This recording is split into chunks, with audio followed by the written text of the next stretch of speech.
Thierry. Bonjour Dominique. Voilà, une nouvelle émission, la 4e sur l'Agartha et Shambhala. Et nous allons aborder aujourd'hui, évidemment, les valeurs morales et spirituelles fondamentales, c'est-à-dire celles qui sont à l'origine même du concept de civilisation, des civilisations antédiluviennes et plus particulièrement de celles qui nous intéressent aujourd'hui, l'Agartha et Shambhala. Voilà. Voilà. Justement, on a déjà développé un certain nombre de points dans les émissions précédentes. Tout à fait. Donc, concernant les valeurs spirituelles, à l'heure actuelle, on peut dire qu'il y a un écart sensible entre les valeurs morales et les valeurs spirituelles, entre ce qu'on nous apprend, ce qu'on nous édicte, et ce que, d'un côté, par les lois, par gouvernementales, les lois sociétales, les valeurs spirituelles d'un autre côté qui, disons, sont un peu comment dirais-je, écartelées entre la valeur matérielle et la valeur spirituelle. Et on a donc une différence que les gens perçoivent. Ah oui, tout à fait. Tout à fait. Mais en fait, ça s'étend bien au-delà de ce que tu dis, car ce n'est pas seulement une différence de valeur morale à valeur morale, antédiluvienne à post-diluvienne, ni de spiritualité antédiluvienne à spiritualité post-diluvienne, c'est en fait un tout. C'est ça. Tout à la fois, les valeurs spirituelles et morales sont très différentes des civilisations d'avant le déluge aux civilisations d'après le déluge. Alors bien sûr, on connaît l'origine, on sait très bien que tout a commencé à se pervertir autour de la civilisation sumérienne. Donc on le sait, c'est eux qui ont édicté des lois complètement différentes par rapport aux lois qui étaient jusqu'alors, aux règles, à la spiritualité, à la philosophie qui étaient alors appliquées sur cette planète. Tu veux dire que les Sumériens ont apporté un ordre nouveau, mais et pas forcément, beaucoup plus matériel. D'accord. Je dirais non seulement matériel, mais matérialiste. Matérialiste. Mercantile.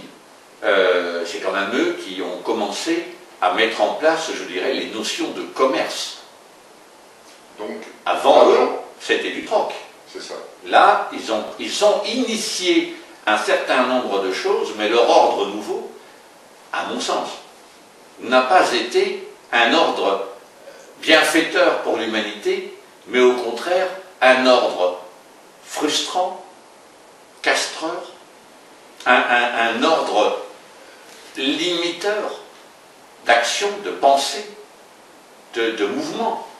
Il y avait toute une série de choses qui, tout d'un coup, ont été encadrées, pour ne pas dire contrôlées. C'est ça, faire des lois de pouvoir, en quelque sorte. Des lois qui ont commencé à faire une chose essentielle qui n'existait pas avant Sumer. Le chef est différent du peuple. Et tous les gens qui sont sous le chef et à qui il délègue une partie de son pouvoir sont supérieurs au peuple, inférieurs au chef.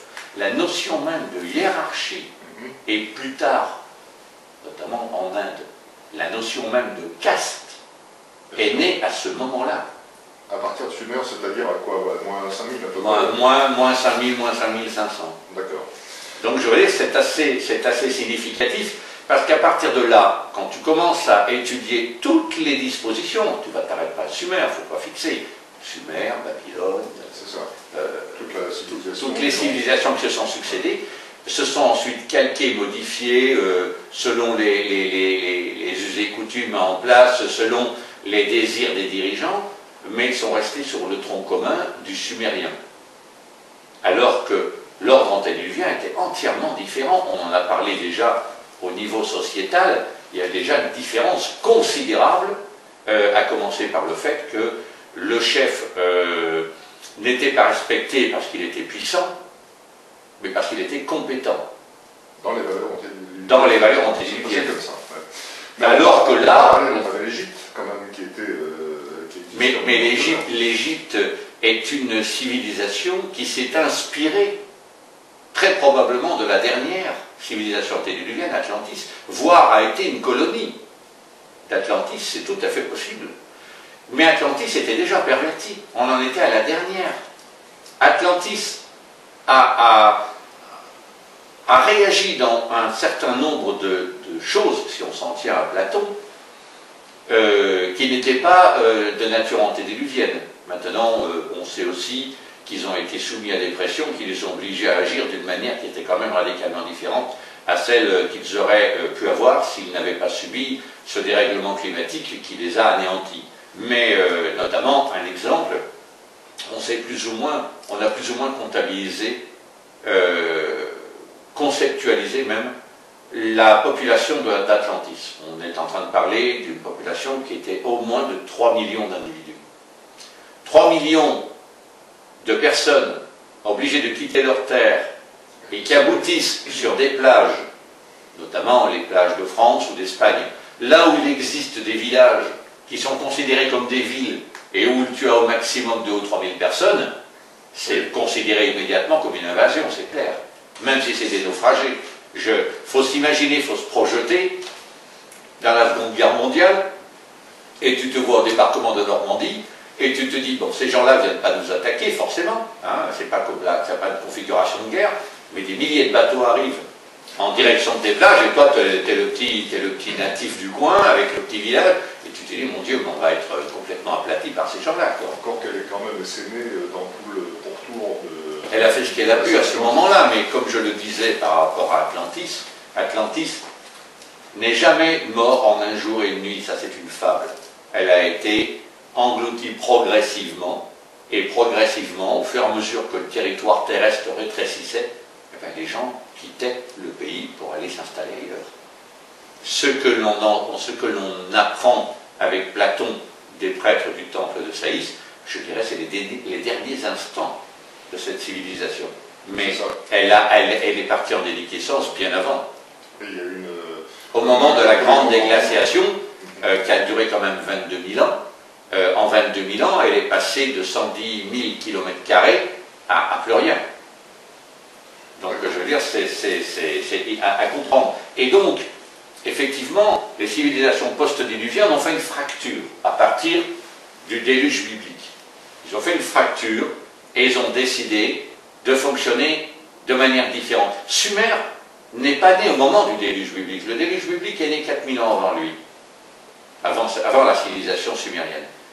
Mais le mouvement qui a été initié par les survivants de ce déluge, et plus particulièrement par un certain nombre de, aujourd'hui on appelle ça des familles, je dirais plutôt des tribus, qui se sont retrouvés détenteurs de toutes les ressources, avec une multitude ne détenant plus rien, ont mis en coupe réglée le reste de l'humanité en les plaçant sous leurs ordres, je dirais même en les réduisant en esclavage d'une certaine manière. C'est ça.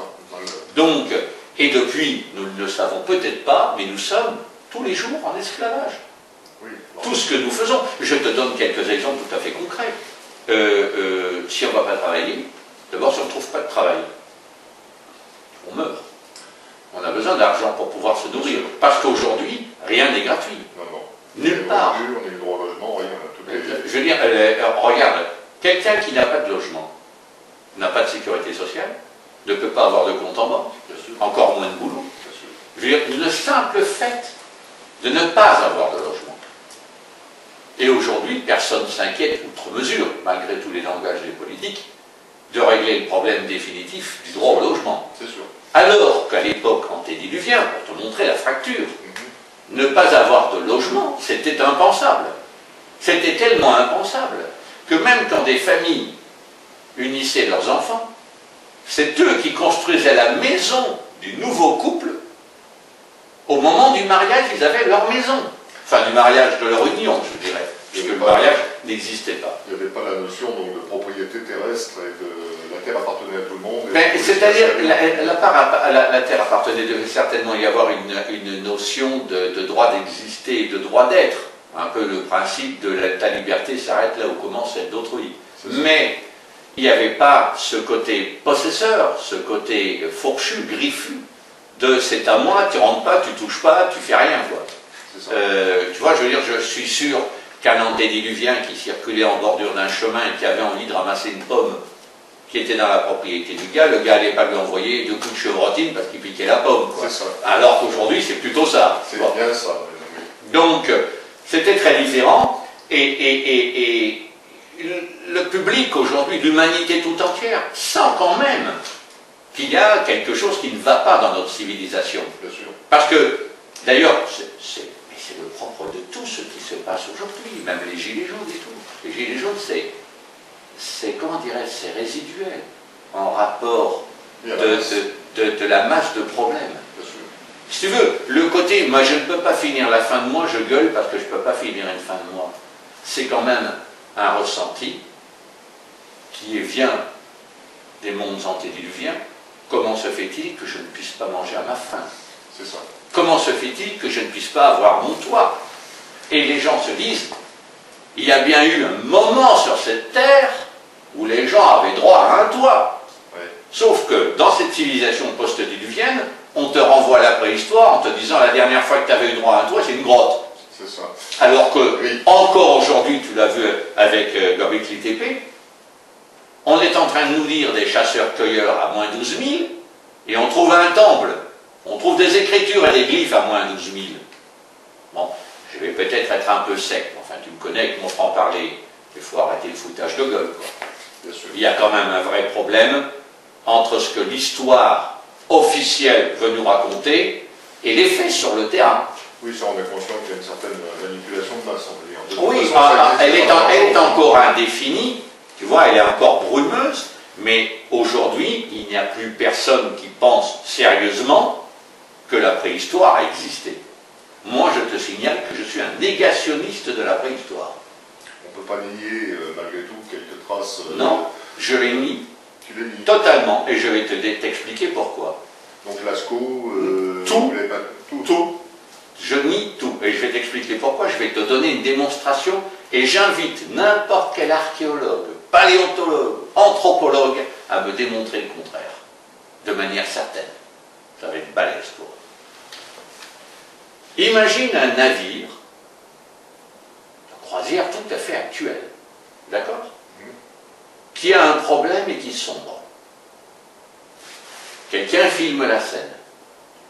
Les gens nagent, atteignent la plage de l'île déserte, s'installent comme ils peuvent, mais n'oublie jamais qu'ils ont sur eux, puisque tout le reste est passé par le fond. Comme le bateau doit être pas trop profond et qu'il y a un certain nombre de choses qui remontent, ils arrivent quand même à récupérer 3-4 bricoles, histoire de démarrer, je dirais, mais avec le stricto minimum. Tu n'as plus rien. La première des choses que tu vas faire, c'est que tu vas essayer de te faire un toit de branches, pour le peu que tu saches faire un peu les huttes et les tentes. Sinon, le réflexe premier pour éviter la pluie, c'est la grotte. On le voit d'ailleurs très clairement dans le film Seul au monde. Son premier choix est automatiquement une grotte pour se protéger. D'accord? Il n'a pas de briquet, il est bien obligé de te réinventer l'amadou, si je puis dire. D'accord? De l'autre côté, ce serait pareil. Et là, on filme toujours. Et on retrouve notre petite famille de gens, vêtus de peau de bête, parce qu'ils ont flingué 2-3 marcassins dans le coin pour arriver à se faire des bouffes ou des chaussures. Parce que les chaussures, elles ont pris l'eau et elles ont bien bouffé. Et tu vois ces gens autour du feu, en train de manger. Tu as vu du début jusqu'à la fin des naufragés. Maintenant, je te prends juste la scène de la grotte et je retire tout le reste. Je prends une photographie. Tu vois des gens en peau de bête, habillés, je dirais, de manière assez rudimentaire et utilisant des silex ou des choses comme ça, des pierres coupantes, ils ont plus de couteau et de fourchette, pour arriver à tailler la viande d'un animal qu'ils ont chassé, tué, brûlé et cuit. Tu te dis c'est des primitifs. Et tu te dis c'est des primitifs parce que tu ignores tout le reste. Tu ne vois qu'une photographie. Quand tu vas dans certaines écoles maternelles, de partout, on initie les gamins à la peinture à l'art. Le mien est passé par là aussi. On plante les mains dans la peinture et on fait des traces avec ses mains. Sauf que là, c'est vraisemblablement pas des enfants qui ont laissé des traces sur les murs. On n'en sait strictement rien. Mais, par rapport à la taille. L'empant. Mais il n'y a pas que des enfants. Hein. Bien sûr. Ça n'existe pas, les artistes. L'art abstrait et tout, ça n'existe pas. Il n'y a aucun peintre qui a fait ce genre de choses avant. Si, bien sûr. Donc, le problème de comprendre ça, c'est que c'est pas parce que les gens se sont exprimés, et même dans des grottes, c'est normal que tu peins dans une grotte, s'il tombe de la pluie, ta peinture, elle dégage. Si tu veux conserver quelque chose que tu as créé, de préférence, tu le mets sous protection. Donc, je veux dire, Pour moi, c'est pas difficile, tout ce que l'on voit dans la préhistoire, c'est une interprétation. Et la preuve en est, c'est la dame de Bras-Saint-Puy. 2,5 cm de taille, c'est une nana taillée dans l'os. Tout, jusqu'aux proportions de son visage, de ses cheveux, d'une partie de son cou, répond au canon de l'art du dessin. Le mec qui a mis ça en équation s'appelle Léonard de Vinci. Donc je veux dire, tu es en train de me dire qu'il y a 25 000 ans, il y a un mec qui maîtrisait complètement toutes les règles de Léonard et était capable de dessiner autre chose qu'une Gaïa toute ventrue en reproduisant, il y a 25 000 ans, une demoiselle avec ses sourcils, ses yeux, ses cheveux en natte.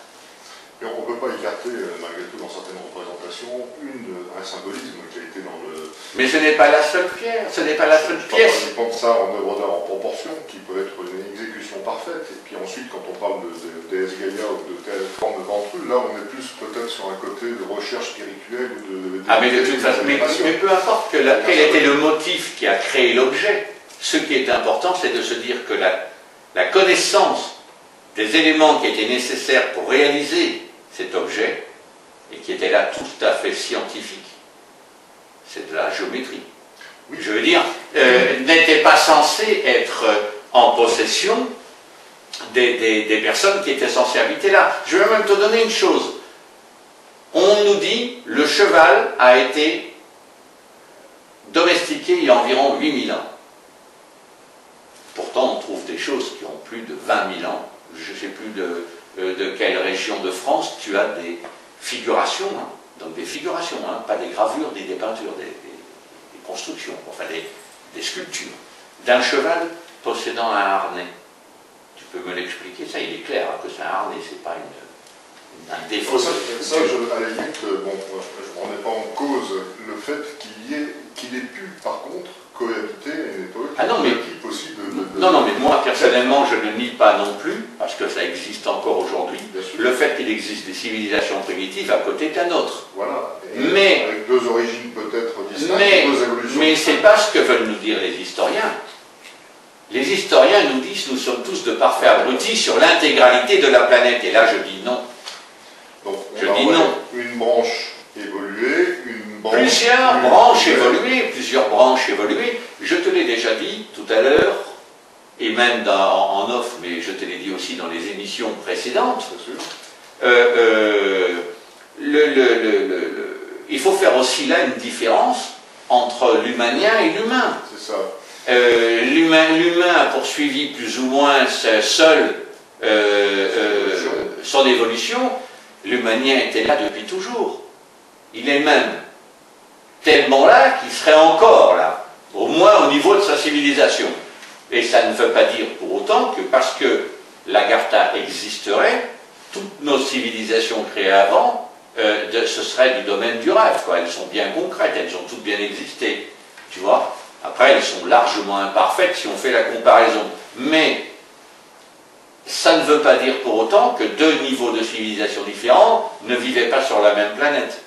Donc, est-ce que tu veux dire par là que la race des humaniens aurait transmis un certain savoir à travers déjà à travers deux choses. La première, c'est le fait qu'ils aient créé des êtres hybrides à travers des déviants, et que donc tu crées un humain à partir d'un humanien et d'Adam, tu obtiens d'Adam, tu obtiens un être primitif, certes, mais qui n'a rien à voir avec un singe. Je veux dire, il a déjà un niveau beaucoup plus évolué. Il suffit de voir l'évolution de l'humain de l'état de primate à l'état actuel, et de voir que d'autres espèces de singes qui ont une branche tout à fait parallèle à la nôtre, si on accepte qu'on descend du singe, en sont toujours, enfin, je crois qu'il y a une espèce actuellement, je ne sais pas si c'est des gorilles ou une espèce de singe, qui en est à peine maintenant à commencer à comprendre à quoi peut servir une pierre Oui, on a vu ça avec les chimpanzés, même les bonobos. Au tout début, là, ils en sont qu'au tout début de se dire, tiens, ça peut peut-être servir. Oui, on va même aller plus loin. Mais... Alors que si tu regardes leurs branches, finalement, il semble que nous, on a pris une accélération sur le reste des branches, que les branchelles n'ont toujours pas pris et avancent à leur propre rythme. Est-ce que ça inclut la notion donc, de spiritualité, enfin de découverte de déité Mais moi je pense que la découverte de déité, elle est arrivée un peu plus tard. Elle est arrivée au moment où cet humain, ce déviant, a rencontré son double, les Humaniens qui avaient quitté l'Agartha et qui créaient une diaspora qui était en train de se répandre sur le monde. À ce moment-là, le choc que nous, on interprète entre Néandertal et Sapiens, a dû arriver bien en avant, mais pas de la même manière. Parce que Sapiens a subi une évolution. Sapiens était déjà beaucoup plus humanien qu'il n'était humain. D'ailleurs, c'est nous. Hein, oui, c'est ça. Nous sommes Sapiens. Nous sommes les héritiers de Sapiens. Voilà, on n'est donc pas de Néandertal. Mais si tu regardes bien, quand ces deux nations différentes se sont rencontrées, il y a eu un premier choc. Ce premier choc, ça a été des prises de conscience. On a un être préhistorique qui vit comme un chien, comme un animal, comme un chat, comme tout ce que tu veux. Il ne fait pas de prière, il ne croit pas en Dieu, il ne croit en rien, d'ailleurs, c'est pas son problème. Et à un moment donné, tout d'un coup, il commence à se poser des questions sur d'où il vient, qui il est, comment ça se fait qu'il est là. C'est là que commence en fait, je dirais, l'étincelle qui va être à l'origine de la spiritualité, de la conscience et même de l'effet collectif.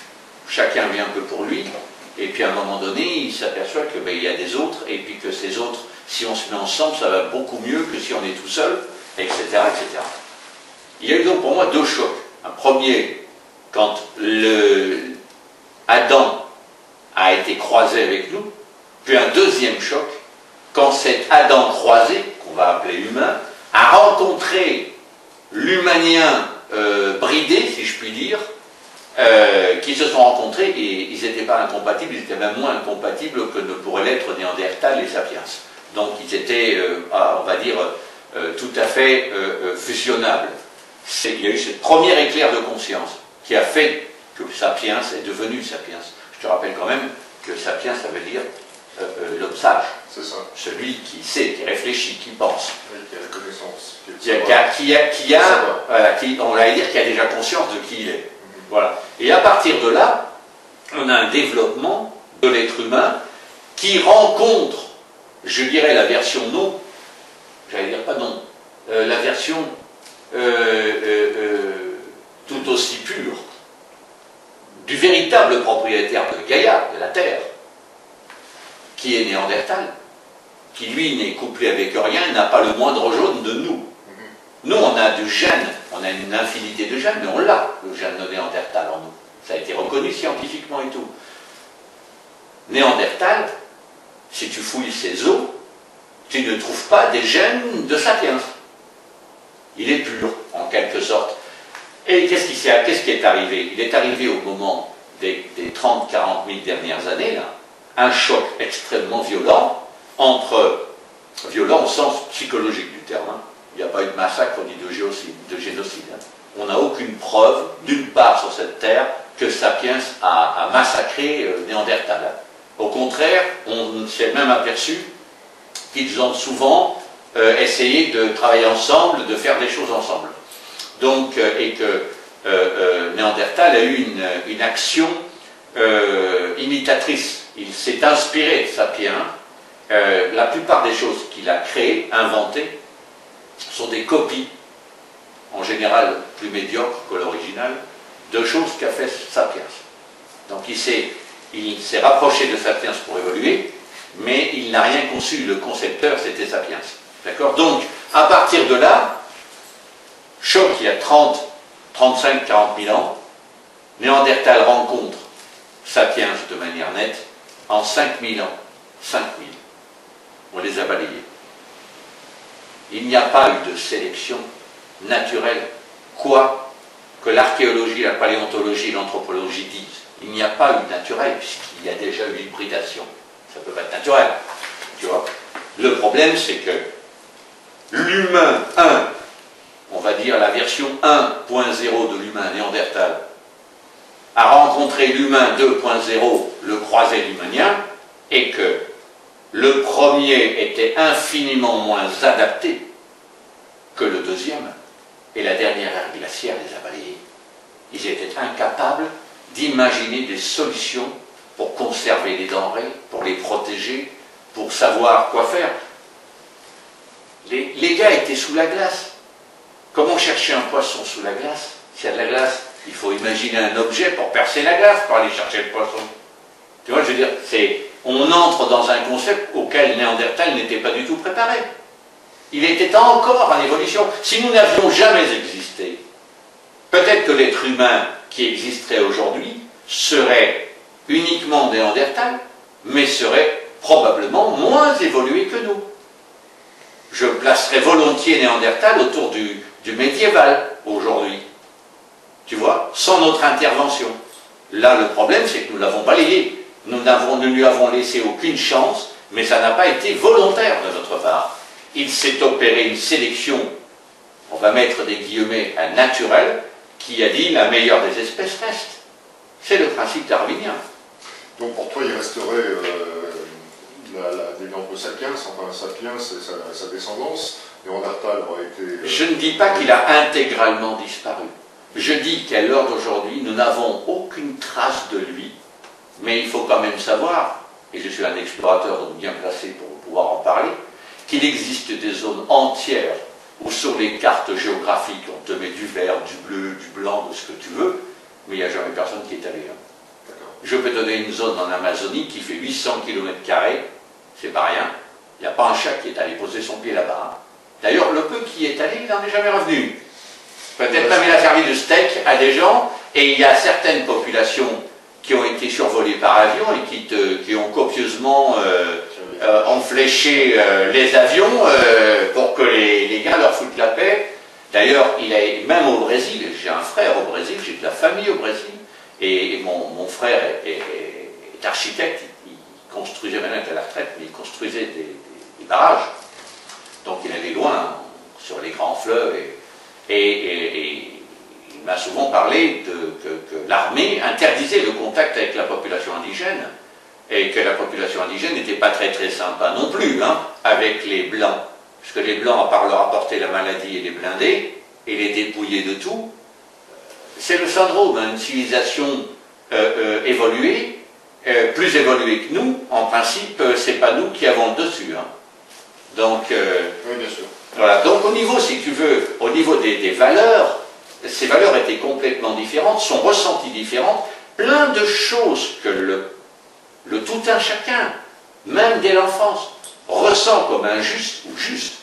Ça c'est bien, ça c'est pas bien, mais en même temps il ne faut pas expliquer pourquoi. Ils n'ont pas les fondements, ils n'ont pas les règles, ils n'ont pas les bases, le socle, ils n'ont pas l'enseignement, si je puis dire, qui leur permet de dire c'est bien parce que. Ces choses-là, ce sont des choses qu'à l'heure d'aujourd'hui, une partie de l'humanité craint. Ceux qui nous dirigent. Parce que la structuration de la société post-diluvienne, comme je te l'ai dit, est fondée sur une hiérarchie. L'ascension sur une méritocratie. C'est ça. Et que cette méritocratie tourne sur des valeurs qui sont des valeurs complètement inconnues des mondes antédiluviens. Tu es puissant si tu es riche. Mais riche fait appel à l'argent. Concept totalement inconnu dans les civilisations antédiluviennes. Tu dois t'arroger le maximum de choses et en laisser le moins aux autres. Ce sens de propriété à la limite de la spoliation. Tu comprends? Le concept même de ce qui se passe aujourd'hui. 8% de la population mondiale détient 92% des richesses du monde. Il y a quand même un problème. Tu vois, donc, alors qu'on est en train de parler de civilisation antédiluvienne et de juste répartition, comme on le disait dans nos précédentes émissions. Oui, tout à fait. Ça, de toute façon, il est certain que si on voulait... enfin, chacun doit prendre conscience de cet état-là aujourd'hui pour arriver, disons, à évoluer sur un autre plan de compréhension et pour arriver, en fait, à se dégager de ce carcan. Ben, si tu veux, à l'heure d'aujourd'hui, il n'y a pas d'enseignement à proprement parler. Il y a même, si, il y a des bribes d'enseignement. Je suis sûr que même toi, à l'intérieur de tes conférences, de tes réunions, de ton travail habituel, comment dirais-je, tu ensèmes comme un champ, tu ensèmes des valeurs en expliquant aux gens, ben en fait, les vraies valeurs c'est ça, en sachant, toi comme moi, et pourtant moi je me qualifie d'expert, toi comme moi nous savons que, en fait, comme disait Socrate, on ne sait pas grand-chose. Bon, alors parle-nous un peu plus justement de ces valeurs morales et spirituelles, parce que ça... Ah ben alors déjà, la première des valeurs spirituelles, on l'a dit, c'est la valeur qui est née, en ce qui nous concerne nous, mais qui était déjà largement établie dans le monde d'Agartha, c'est les valeurs au niveau des croyances. Alors il faut savoir que la religion, au sens religion, il faut faire une grande différence entre religion et philosophie. Tout à fait, je le dis tous les jours. Voilà. Tous ceux qui viennent me voir. J'arrête pas de dire d'ailleurs à tout le monde que le bouddhisme n'est pas une religion et que Bouddha n'est pas un dieu. C'est ça. Non seulement ce n'est pas un dieu, mais en plus il a existé, il s'appelait Sakyamuni, c'est pour ça qu'on l'appelle le Bouddha historique. Mais il a incité les gens à suivre son exemple. Exactement. Comme l'ont fait d'ailleurs d'autres maîtres ou d'autres esprits éveillés. Pour moi, Jésus faisait partie de cela. Concernant les valeurs spirituelles et morales antédiluviennes, et particulièrement celles d'Agartha, il y avait quelque chose qui était déjà né, enfin qui avait déjà été essaimé quelque part à travers Homo sapiens, donc à travers la diaspora d'il y a 130 000 ans, et la mixité probable avec le produit des déviants, qui est ce qu'on a appelé ensuite Adam, c'est-à-dire l'humain que tout le monde connaît, mais qui était couplé au départ, travaillé au départ avec une souche néandertale. Et quand je dis néandertal, ça ne veut pas dire que Néandertal existait il y a 130 000 ans. Ça, je veux dire Néandertal et ses ascendants. Le travail génétique a été fait sur la branche, la lignée de Néandertal. Il y avait donc la lignée de Néandertal qui avait été modifiée, mais pas tous, seulement ceux qui s'étaient retrouvés en labo, si je puis dire. Et puis, il y a l'humanien qui a été bridé, qui est parti faire sa conquête de la planète, et bien sûr, inévitablement, ces deux individus se sont rencontrés à un moment donné ou à un autre. Donc, et comme je le disais tout à l'heure, il y a quelques minutes, malheureusement, ça n'a pas entraîné que des bonnes choses pour Néandertal. Mais au niveau des valeurs spirituelles, elles sont nées, donc effectivement, je pense, il y a environ 130 000 ans, dans l'esprit de Sapiens. Mais elles existaient depuis un temps indéfini dans les valeurs spirituelles de l'Agartha. En fait, il n'y a pas de religion. Ça n'existe pas, la religion, en Agartha. C'est une philosophie de vie. D'ailleurs, quand on parle des alpha-oméga, les fameux gardiens de la foi, ce n'est pas des croyants, ce n'est pas des templiers, ce n'est pas des moines soldats. C'est une ouverture. C'est les gardiens de ces valeurs. Nous devons protéger ces valeurs, et à travers ça, la civilisation tout entière, c'était les gardiens de l'humanité. Leur boulot était simplement d'empêcher éventuellement des influences néfastes de tenter de pervertir ces valeurs pour finalement, au bout du compte, déstructurer la civilisation agarthienne. Mais c'était des garde-fous, pas des ordonnateurs de pensée. Ils n'étaient pas là pour te donner d'obligation, si tu ne me suis pas, je te coupe la tête. C'est pas du tout ça. Donc, de plus, leurs valeurs étaient très simples et depuis toujours. Ils avaient foi en ce que tu as dit si justement en off dans notre discussion, la force.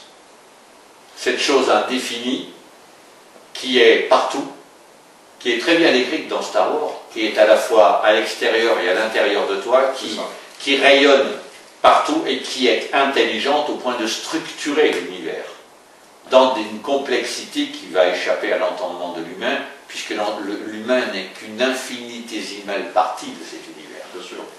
La force, c'est l'œuvre qui a créé l'univers. C'est ça.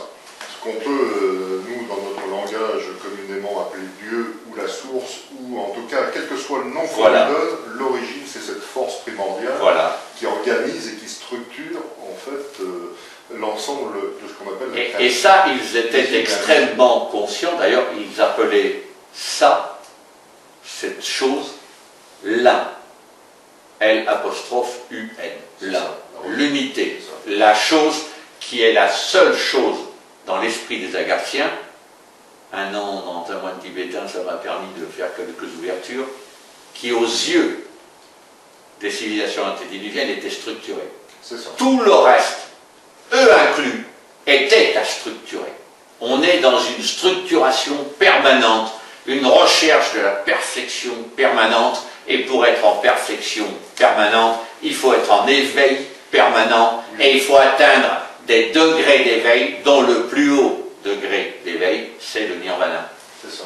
Mais le nirvana n'a jamais été le genre, comme avec les musulmans, les 70 vierges. Le nirvana, c'est un état plus que de conscience. C'est un état de conscience, de satisfaction, au sens, j'ai satisfait mes envies, je suis satisfait.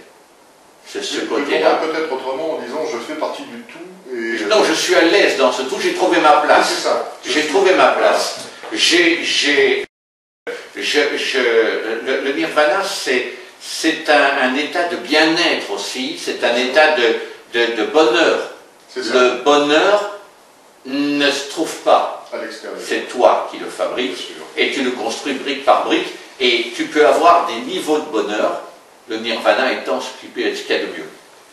Donc, mais cette recherche, c'était une recherche qui déjà de base appartient à l'Agartha, car le bouddhisme et toutes ses ramifications tirent directement d'une philosophie plus ancienne encore qui s'appelle le Bonpo, et dont Shenrab Miwo était l'historien, voyageur et philosophe, était je dirais pas le concepteur, je pense qu'il était le récipiendaire et la personne, une sorte de pape, quoi. La personne qui en était le plus représentatif, tu vois. Et il avait aussi ce côté tout à la fois de complaisance, d'empathie, de compréhension même des choses des fois incompréhensibles, et en même temps c'était quelqu'un qui était rigoureux dans le sens faciliter le chemin, oui, le pervertir, non. On est loin de ce chemin aujourd'hui, oui. Et on est très très loin. On est très très loin, et c'est très compliqué d'ailleurs d'y revenir parce que ça demande justement d'ouvrir sa conscience et de progresser dans la compréhension de ce système, de ce fonctionnement. Exactement. Pourtant, tous ces maîtres qui ont porté en quelque sorte un enseignement à travers le monde. Il faut savoir que les alpha-omégas, pas grand-chose finalement. Certains alpha-omégas ont été divinisés, d'autres sont devenus des gens de légende. Parmi les alpha-omégas connus dans l'histoire d'Agartha, dont on retrouve la trace dans l'histoire tout court, il y a bien sûr Shenrab Mimo, qui a décidé de finir sa vie en Perse, à l'époque de la civilisation d'Elam, donc une civilisation qui est bien antérieure à Babylone, Ninive et compagnie, qui était vraiment le début du début. C'est ce qui a éclairé les Perses, qui en a fait la civilisation d'aujourd'hui. Quand on regarde la civilisation perse, tout le monde est admiratif, mais s'imagine absolument pas que derrière, il y a eu un personnage extraordinaire. Déjà, il a été déifié, si je puis dire. Ah, il est devenu déifié. Ils l'ont déifié, ils l'ont transformé en Dieu, puisqu'il est devenu le dieu Mitra, qui est en fait immédiatement associé à deux choses: la lumière, au sens pas seulement physique, mais au sens connaissance du terme, et de la connaissance, et ils font la différence entre lumière physique, lumière connaissance et connaissance, au sens, ils connaissaient les fondements essentiels de toute civilisation, pour que cette civilisation arrive à son plein développement, à son épanouissement. Donc lui, mais il n'y a pas eu que lui, il y a le fameux Gézard de Ling, qui est le dernier roi conquérant et civilisateur de tout le Tibet, qui n'a fait la guerre que pour obtenir la paix, l'harmonie et la juste répartition. C'est lui qui fut, aux yeux de tout le bouddhisme, le premier guerrier de lumière, le fameux guerrier de lumière dont on entend parler. Il y a même des textes qui ont été écrits sur qu'est-ce que c'est qu'être un guerrier de lumière. Il y a d'ailleurs un excellent livre d'ailleurs de Paulo Coelho qui a écrit là-dessus, qui est vraiment... Je crois qu'il a un peu travaillé les textes là-dessus, il est allé extraire les valeurs pour définir ce qu'était un être de lumière. C'est un guerrier pacifique. L'objectif du combat n'est pas de tuer et de faire mal. Si on ne peut pas faire autrement, on le fait. Mais l'objectif, c'est pas la conquête, c'est pas le pouvoir, c'est pas l'oppression, c'est la libération, c'est la paix définitive. On élimine ce qui empêche la paix et on l'élimine définitivement. Pour se défendre, on est bien obligé parfois d'utiliser des moyens... Mais c'est ce que je disais l'autre jour en te parlant... c'est-à-dire, il n'y avait pas que toi que des gens m'avaient posé des questions en disant que je ne comprends pas, parce que bon, c'était un pacifique, le bouddhiste est censé être pacifique. Oui, mais Shenra Myo dit que tu dois passer ta vie à protéger la vie. Tu dois protéger tout le monde. La fourmi est aussi importante que toi tu l'es. On n'écrase pas un animal, même un cafard. Tu le dégages, tu l'envoies ailleurs, mais tu ne le tues pas. C'est ça, on préserve tout ce qui est vivant.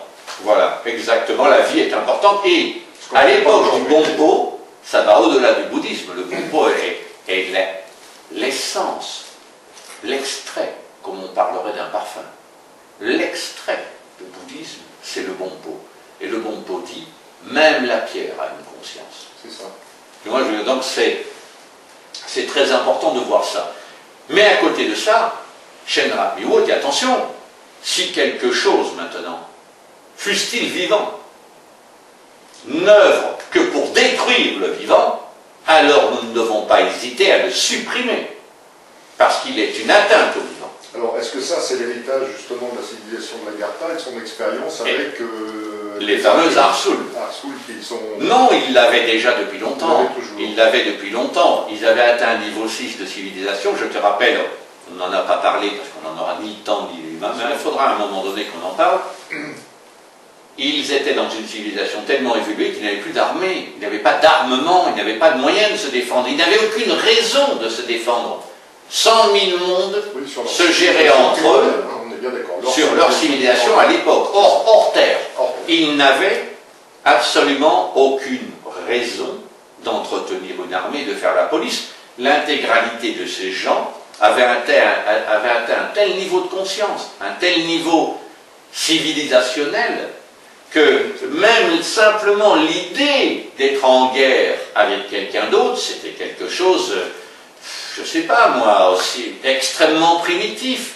Des choses que ça pourrait, on a certainement, je n'ai pas l'exemple en tête là maintenant, mais il y a certainement des choses primitives dans notre vie d'Homo sapiens qu'aujourd'hui on trouverait complètement ridicule de faire. Tu vois, je veux dire, mais c'était ça. Pour eux, mais c'est quel intérêt, quoi. Ils avaient dépassé tout ça. Ils avaient dépassé les envies, la juste répartition était carrément intersidérale.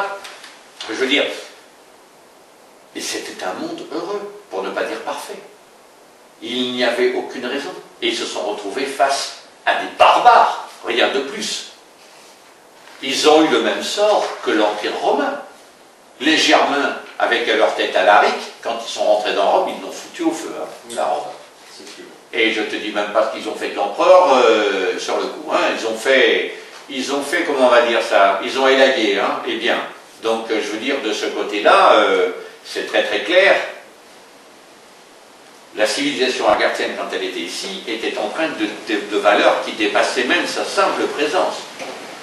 Ça datait de infiniment plus loin en arrière. C'était ça qu'il fallait retenir. Et à partir de là, leur objectif en se développant sur cette planète, c'était évidemment d'étendre ça à toute la planète, car, comme je te l'expliquais dans une des émissions précédentes, ils avaient atteint un niveau de surpopulation tel qu'il était nécessaire pour eux qu'ils commencent à explorer le reste de cette planète.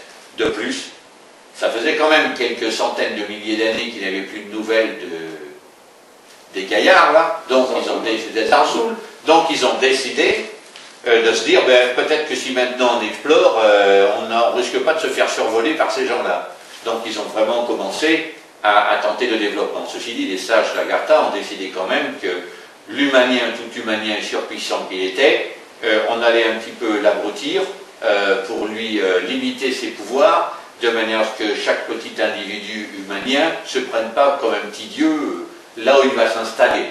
Ce qui a évidemment plombé un peu la croissance de l'humanité, puisque aujourd'hui, qu'est-ce que nous faisons depuis ces 130 000 dernières années? Ben, nous remontons de niveau en niveau, et c'était calculé, je pense, par les Agarthiens, en se disant, au bout de X centaines de milliers d'années, ça peut être 130 000, 135 000, 140, 140 000, ça pourrait même être maintenant, ils vont retrouver un niveau intellectuel suffisant pour pouvoir entrer à la maison après avoir fait ce qu'ils devaient faire, croître et multiplier, pour pouvoir réussir le projet de quitter cet îlot perdu dans l'univers et rentrer chez eux.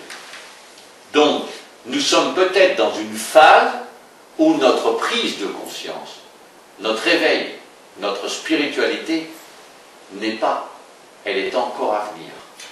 Il y a, effectivement, on parle beaucoup en spiritualité d'éveil des consciences, d'avancer, mais bon, ça passe avant tout, effectivement, par cette notion du lien, le respect de la vie, le respect de chaque chose.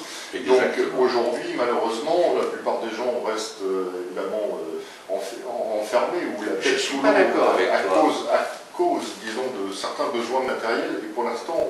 Oui, mais je ne suis pas d'accord avec toi. Je ne suis pas d'accord avec toi, je vais t'expliquer pourquoi. C'est quand même une chose qui est là. Internet a changé la donne.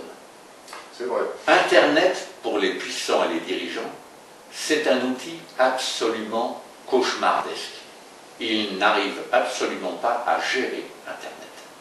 Et alors qu'aujourd'hui, des peuples éloignés de milliers de kilomètres sont aussi proches que si tu traversais la porte de cette pièce et qui serait juste derrière. Oui, mais Internet, excuse-moi, il y a ses limites aussi, parce qu'avec le tas de la visibilité qu'on trouve dessus, finalement, ça amène une confusion. Mais il y a une vague de fond. Il y a une vague de fond. Il y a évidemment l'écume de la médiocrité absolue et pardon, oui, malheureusement, moi j'en ai été bien victime, mais il y a cette médiocrité ambiante aussi. Et puis, évidemment, on ne peut pas nier que si on essayait de faire le niveau civilisationnel et spirituel moyen de l'humanité, on serait largement en dessous de la moyenne plutôt qu'au-dessus. Donc, on est obligé de le reconnaître. N'empêche que, on n'en est quand même plus à l'abruti préhistorique tel qu'on nous décrit, ni aux barbares seigneurs de guerre. On a atteint quand même un certain niveau, et consciemment ou inconsciemment, la population terrestre a réussi quand même à uniformiser un certain nombre de valeurs, qui ne sont pas encore très nettes dans son esprit, mais suffisamment réparties pour que sur le globe, aujourd'hui, les dirigeants du monde entier affrontent les mêmes problèmes. Les populations ne sont plus en accord avec leurs dirigeants, parce que partout dans le monde, l'humanité commence à réaliser que ce sentiment de c'est pas juste tout ça. Ils arrivent à petit, par des gens comme toi, par des gens comme moi, par ce que j'appelle moi les chercheurs de vérité, quoi qu'il y ait des chercheurs qui sont toujours en train de chercher, il y en a qui ont trouvé, mais d'autres continuent de chercher. En tout cas, et si tu veux, l'humanité, doucement, subrepticement, commence à prendre un petit peu conscience, assemble petit à petit. Bien sûr, c'est à l'état d'épure. C'est le dessin à peine formalisé. Ni couleur, ni relief, ni rien, tu vois. C'est le dessin brut. Mais ils sentent déjà que la civilisation dans laquelle ils sont, et ces civilisations qui se sont succédées depuis ces 9600 ans, ça n'est pas du tout ce qui a été pensé, conçu, et ce qui est intrinsèque à nous. Parce que je vais faire une belle image, et parce que je la pense. Dans chaque humain, il y a le cœur de l'agresssion. Il est là, au fond de nous. Et lui, cette conscience, cet esprit, cette âme, comme tu l'appelles, le sait que c'est pas juste, que c'est pas normal, que c'est pas fait pour nous, que c'est pas ça. Le concept, c'est comme mettre une plante dans un bocal. Elle n'a jamais été conçue pour être mise dans un bocal. Je vais quand même en profiter pour rebondir là-dessus et préciser quand même à tous ceux qui nous écoutent que le premier des travaux, c'est de travailler sur soi, et c'est de s'améliorer soi-même, et justement de se mettre en recul par rapport à toutes ces influences extérieures, qu'il est important de se construire, comme disait Dominique, d'arriver à être en osmose et de se sentir bien soi-même, même si le monde autour de nous est compliqué à aborder, c'est en se changeant soi-même que nous changerons le monde. D'ailleurs, c'est ce que disait Gandhi. Tout à fait. Il n'y a aucun moyen, et c'est pas une phrase en l'air, celle du Mahatma. Personne sur cette terre n'est assez puissant pour changer le monde. Mais si chacun de nous prend la peine de se changer, lui, alors le monde changera parce qu'il y aura une sorte d'interconnexion entre tous les gens qui auront décidé que ça doit changer. C'est une action individuelle qui créera l'action collective. Et aucune personne ne détient, d'ailleurs je le disais moi-même, même pour mes expéditions, je n'ai jamais cru, jamais, dans toute ma vie, au succès individuel. Tout à fait d'accord. Toute personne qui a réussi, et tous les gens que j'ai connu un grand nombre de célébrités, tous ces gens ont réussi parce qu'ils étaient bien entourés, parce qu'ils étaient parfois avec des amis, des proches de la famille, mais tout le temps des gens qui partageaient leur point de vue, qui regardaient tous dans la même direction. Arriver à changer la civilisation aujourd'hui, c'est se mettre tous à regarder dans la même direction, c'est se mettre tous à se remettre en question, à faire de l'introspection et de se dire, comme quand on est tombé dans la boue, qu'est-ce que je vais bien nettoyer en moi pour pouvoir être mieux. Et c'est un travail sur soi, comme tu le disais tout à l'heure, essentiel, indispensable. Vous ne pourrez jamais être bien dans votre peau si vous ne commencez pas d'abord à éliminer ce qui est toxique en vous. Il ne faut pas s'oublier, il faut commencer par travailler sur soi, penser que nous sommes des êtres à part entière et qu'il ne faut pas s'effacer au profit des autres, il faut d'abord se construire soi-même pour ensuite remplir les autres et travailler en osmose avec le reste puisque nous sommes tous évidemment interconnectés et surtout interdépendants. Et c'était la base même de la civilisation agarthienne et la base de toutes les civilisations antédiluviennes. Elles ont survécu à des dérèglements climatiques. Qu'est-ce qui peut arriver de pire? Ce n'est pas les dérèglements que vous voyez aujourd'hui, on n'en est qu'au subrepticement. Oui. Quand ça va devenir sérieux, vous allez vous rendre compte qu'on est dans un truc que même le pire des films d'horreur, ce sera une plaisanterie. Même les films à la télévision sur le jour d'après, 2012, etc., mais c'est rien à côté de ce qui peut nous arriver. Et toutes les civilisations antédiluviennes ont fait une seule et même erreur, c'est de sous-estimer le dérèglement climatique. Aucune n'a disparu parce qu'elle avait faim, parce qu'elle avait froid, parce qu'il y a eu une sécheresse monstrueuse, ou qu'elle a été envahie par des ennemis, enfin, si nous au début, mais après sur Terre non, par des ennemis barbares qui ont plié tout le monde et mis tout le monde en esclavage. Tout ça, c'est de la fable. En réalité, ils ont toujours eu ce point d'orgueil qu'il faut absolument supprimer, de croire qu'on est capable de maîtriser la force. On ne la maîtrise jamais. Et la nature nous rappelle à l'ordre très souvent. Eh bien, un autre détail aussi, comme je te disais, donc il faisait des fêtes, effectivement. On retrouve sur les pyramides l'adoration du soleil faux. On remercie le soleil pour tous les bienfaits qu'il amène. On remercie la pluie quand ce n'est pas le déluge.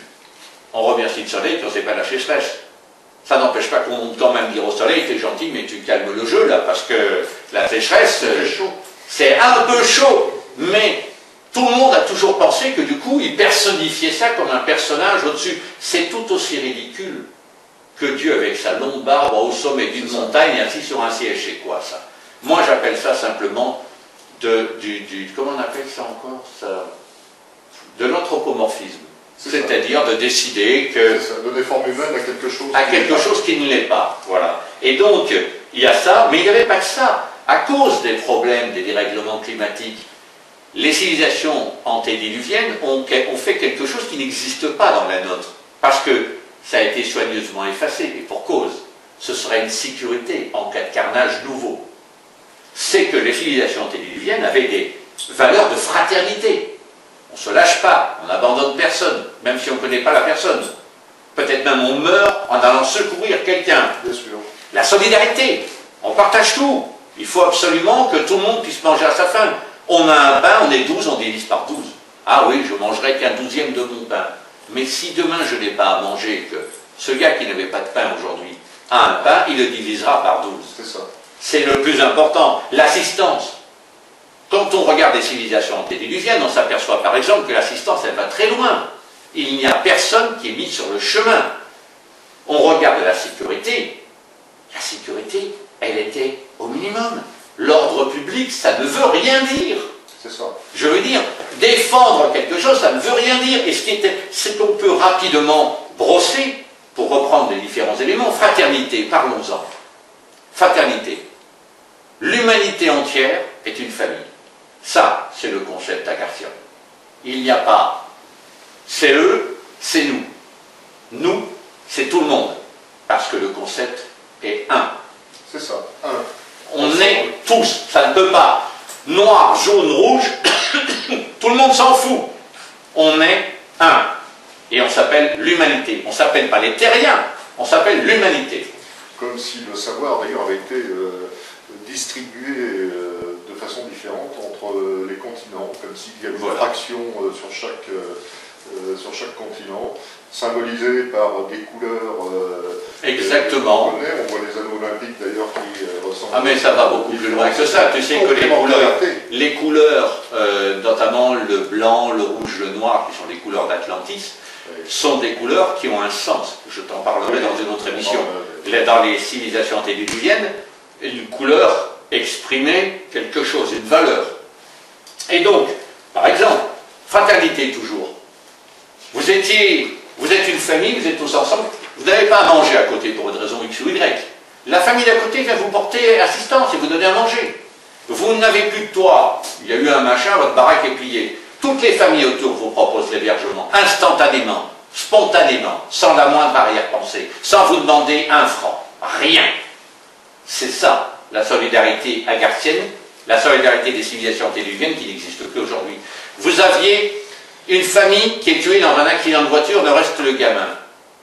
Le gamin, il y a des familles voisines, instantanément, spontanément, une famille se proposait, l'accueillait, et il devenait le fils de la famille. Une personne âgée, pareil, rien de ce côté-là.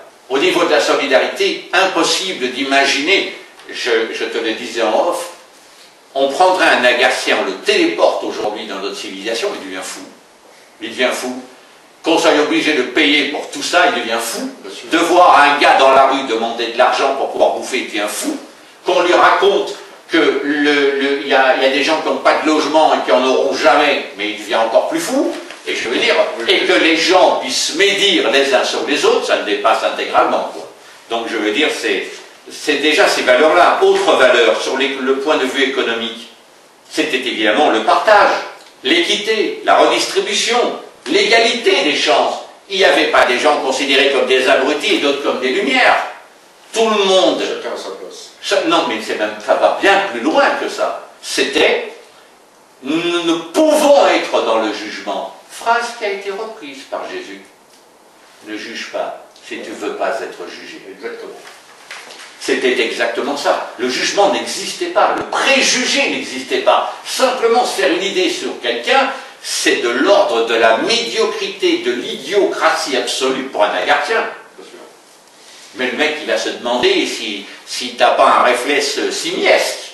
Qu'est-ce que c'est que ce truc? C'est du dérapage complet. Je veux dire, l'insertion et l'utilité dans la société étaient carrément, structurellement, sociétalement organisées. Je veux dire, toute personne, ça va faire rêver plein de gens d'ailleurs, toute personne n'était pas obligée d'aller à l'école. Tant pis pour Charlemagne. Mais il y avait un enseignement magique. Mais il y avait d'immenses endroits qui s'appelaient les Shangam. Et ces Shangam, c'était les lieux où on pouvait apprendre. Et quand je dis apprendre, c'est au sens méga large du terme, à tous les niveaux. L'avantage, c'est que personne n'était poussé dedans, mais tout le monde y allait dès son plus jeune âge. On allait apprendre la musique, les arts, des choses aussi simples, hein, comme en maternelle, à pouvoir mettre son manteau, ranger ses affaires dans son petit sac d'écolier. apprendre la plume, la calligraphie, etc. Mais en même temps, toutes les valeurs spirituelles étaient enseignées en même temps. Et il y avait des gens, les rishis, on pourrait traduire ça par les savants, mais ce serait trop réducteur, les gens qui savent, on devrait dire. Les rishis, c'était ces gens qui étaient à demeure et dont la tâche était d'enseigner, de passer sa vie à enseigner. C'était des profs jusqu'à ce que meurent sans eux, parce qu'il n'y avait pas de retraite. Personne ne prenait la retraite, tu t'arrêtais quand tu voulais, c'était sympa, parce que même à l'usine, quand t'en avais marre, t'arrêtais, et puis tu te reposais un peu, tu revenais. Il n'y a personne pour te sanctionner parce que tu t'étais arrêté sur ta chaîne de montage. Donc je veux dire, c'était quelque chose de complètement différent. C'est toutes ces choses que les gens ne comprennent pas. Pourquoi on est astreint à faire tout ça? La pointeuse est un non-sens. Tout à fait. Je veux dire, et si on regarde alors dans les valeurs d'ordre sur la justice et la défense, alors là nous sommes en pleine science-fiction, vu que tout le monde avait, comme je vous l'ai dit préalablement, la juste répartition, avec un partage équitable, avec une redistribution juste, proportionnée pour tout le monde, nous sommes toujours dans la voie du milieu de notre cher ami Chiarapivo, il n'y avait pas de vol, il n'y avait pas d'envie du voisin. Il n'y avait pas d'envie de posséder ce qu'avait le voisin, puisque n'importe qui dans cette civilisation, et dans les celles qui l'auront suivi, il faut se dire que à Antarctica, à Hyperborée, à Mu et en Atlantis, ils étaient exactement dans la même situation. Ce qui a changé le différentiel de ces civilisations, c'est pas tant les valeurs spirituelles, qui bien sûr ont dérapé très lentement vers une sorte de matérialisme, mais c'est surtout le fait qu'ils ont, une partie de leur mémoire s'est effacée au fur et à mesure, et le niveau de connaissance, de savoir, de spiritualité, mais aussi de technologie, a décliné. Donc c'est sûr qu'en Agartha, il devait être quand même beaucoup plus confortable de vivre qu'en Atlantis. C'est sûr. Bon, écoute Dominique, on va peut-être... oui. Ben, on avait aussi pour la morale, juste deux mots. Hein. La morale, par exemple, vous savez, ici, c'est l'éducation civique aujourd'hui en France. Ben, la morale, c'était pas une morale imposée, c'était pas une morale judéo-chrétienne. Si tu fais pas ça, t'es une ordure. Non, la morale était non contraignante, elle devait découler de source, mais comme on l'a dit, leur niveau spirituel étant à un autre niveau que le nôtre, il y a beaucoup de choses qui nous apparaissent aujourd'hui comme contraignantes, qui leur a apparu à eux comme complètement ridicules de respecter. Donc, certains de nos acquis auxquels on est prêt à s'accrocher bec et ongle, eux se seraient dit, mais c'est quoi ce délire, quoi, hein, d'ailleurs, c'est un peu ce qu'on disait à propos des Mayas, des Aztèques et tout, avec les conquistadors, les soi-disant sauvages se fendaient la poire de voir les mecs se battre pour quelque chose pour qui, pour eux, une banane, un ananas avait plus de valeur que ça. Mais bon, c'était leur point de vue. Et puis évidemment, il y avait quelque chose qui est d'ailleurs la base de ton enseignement et qui nous a beaucoup rapprochés. Et cette phrase-là, il faudra la mettre chez tout le monde, gravée dans une planche à pyrogravure. Les valeurs du savoir-être et du savoir-faire. Si vous détenez les deux, vous avez déjà un certain niveau. Déjà, les valeurs du savoir-être, c'est quelque chose qui permet de faire quand on est aligné. Oui, mais tu sais, le savoir-faire aussi. Parce que je vais te donner un exemple. À partir du moment où dans ta conscience spirituelle, tu as le respect du vivant, déjà, tu évites de percer et de faire des nappes de pétrole, de défoncer les collines pour récupérer les trucs. Personnelle, ça va très loin.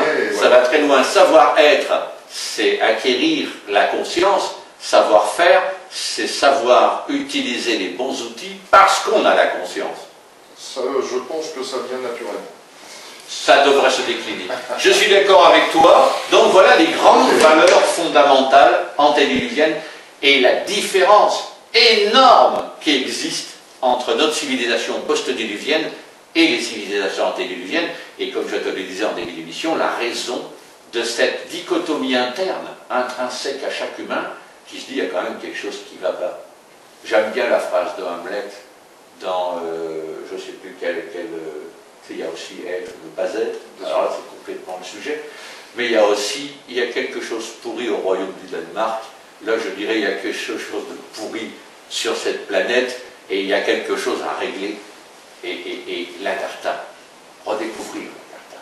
Eh bien, c'est ce que nous rediscuterons dans la prochaine édition au sujet de ton expédition. Exactement. Et la redécouvrir déjà physiquement, puisqu'on l'a... Et si on la redécouvre physiquement, et je te le dis honnêtement, et là je fais un trait en rictus à la Harrison Ford, religieusement, si nous pouvions la retrouver et qu'elle soit conforme à ce que l'on pense d'elle et conforme au carnet du Major, il va falloir lui faire une statue de la taille de la statue de la liberté, parce que ce sera une autre statue de la liberté, celle-là c'est la liberté spirituelle et de conscience qu'on atteindra.